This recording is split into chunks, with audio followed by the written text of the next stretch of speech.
My name is Lylies Asakwa. I am originally from Bamenda, Cameroon. Initially, I had taken a pregnancy test and it was negative, but I started feeling bloated and I was also dieting but not losing any weight. So I was like, what's going on? So eventually, when I did feel like, okay, let me just take it for the sake of it. I know the other one was negative, but let me just retake.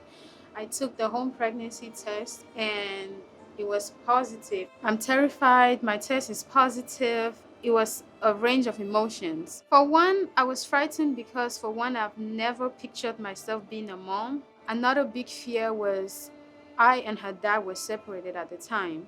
But one of my biggest fears was telling my mom because where I'm from, culturally, it's not right. It happens a lot, but it's not supposed to. So I was really afraid of disappointing my mom, disappointing my sister, and basically just not meeting up with the goals that I had for myself. I don't care how far gone this is, I'm going to terminate it.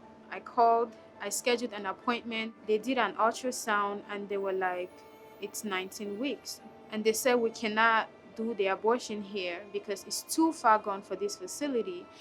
And keep in mind, the whole time she was doing it, I would not look at the monitor. My eyes were closed.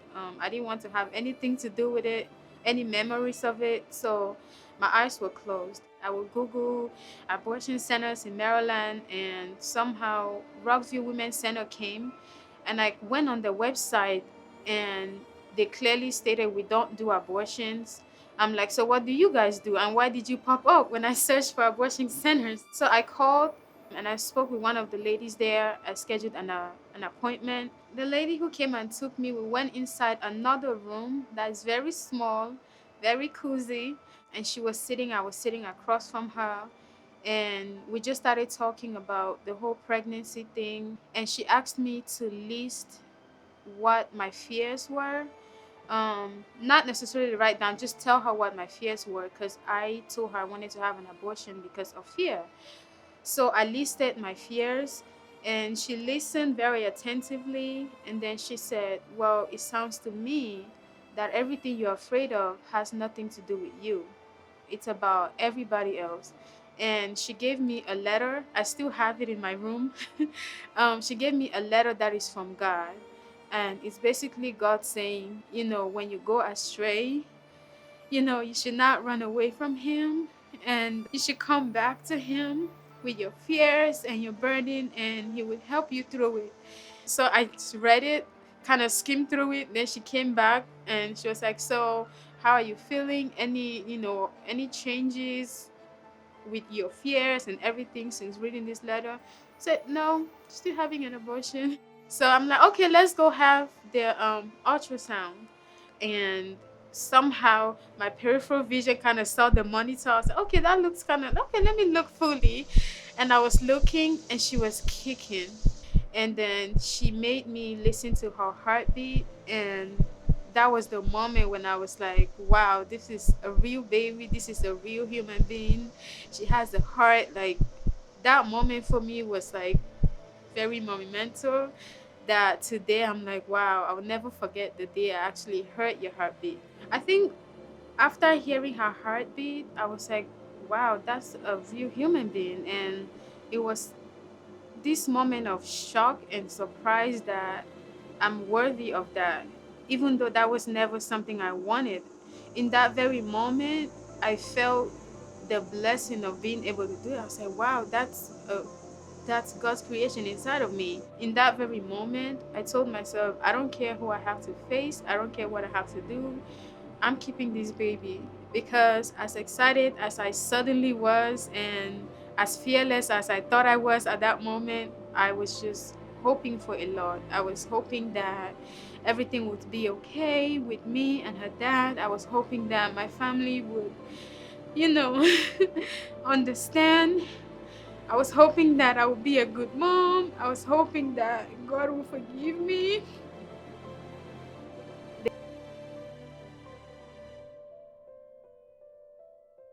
The entire pregnancy, I questioned everything. Did I make the right choice. Am I going to be okay? Is the baby going to be okay? I started listening to a lot of gospel music, but when I was pretty close, like 2 weeks to delivery, I went to church and everybody saw me. Everybody, oh my God, congratulations. Everyone was so happy, so welcoming. I was like, okay, maybe the judgment thing was in my head. When we came back after delivery, when she fully came out, I was and they said the baby was all out. I thought they were joking. And then she started crying. So then I started crying and I said, oh my God, it's a real baby. And the doctor said, what did you think you were carrying? So I held her. Um, we left, we came home.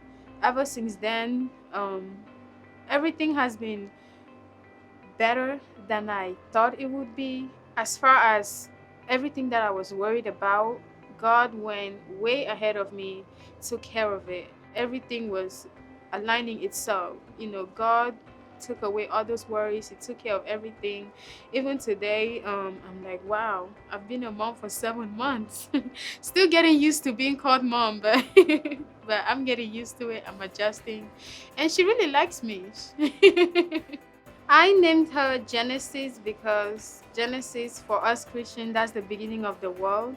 That's the beginning of life. So to me, that was the beginning of my new world.